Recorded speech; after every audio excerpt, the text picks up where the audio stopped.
So this analysis is by Oliver Darcy from CNN. While I'm on the subject of Fox News, it's hard to get off of. CNN, it's the year this. Keep trying to take my green screen down. Fucking TikTok. It's the year 2023, and news organizations are still failing in their coverage of Fox News. The right-wing channel, which is in the spotlight as it prepares to host the first GOP primary debate of the 2024 election on Wednesday, was exposed in grand fashion as a dishonest propaganda organ of the Republican Party just months ago, when it paid a historic $787 million defamation suit to Dominion Voting Systems over the lies it spread during the last presidential election. I talk about this suit a lot, and that $787 million settlement, the biggest settlement in the United States to date. If newsrooms somehow didn't comprehend what Fox News really was before that explosive lawsuit, there isn't any excuse now.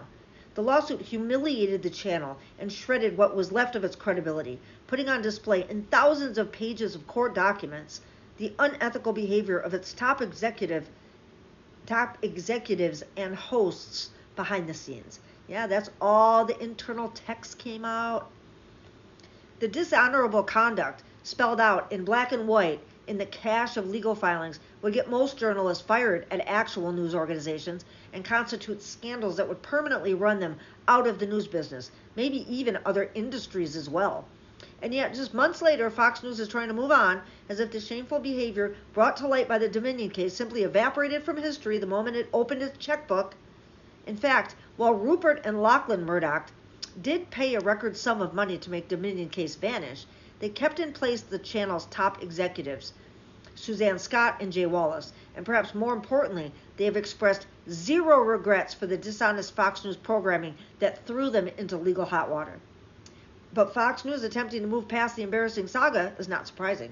It is to be expected. What is striking, however, is how many credible news organizations are failing to describe in clear-eyed terms to their audiences who count on them and often pay them to deliver the unvarnished truth what the network actually is. In stories about the looming GOP debate published over the last several days, it is evident that the majority of the newsrooms are dropping the ball, willfully taking part in a Fox News rehabilitation tour led by Bret Baier and Martha MacCallum. In one interview last week, MacCallum actually referred to the Dominion settlement as ancient history. The network settled only 126 days ago and is still facing an even larger lawsuit over its election lies. Yep, most outlets still haven't worked up the courage to describe Fox News as a right-wing channel. The Washington Post on Tuesday didn't even refer to the outlet's primetime block of Donald Trump propagandists in such terms. It merely described the channel's evening programming as conservative-leaning. Calling that language weak would be generous. It should not be difficult or controversial to describe Fox News as right-wing. It is not opinion to call Sean Hannity a MAGA propagandist. These are facts. Perhaps uncomfortable facts, but they're facts. Facts that major news organizations such as the Washington Post have the responsibility to grapple with.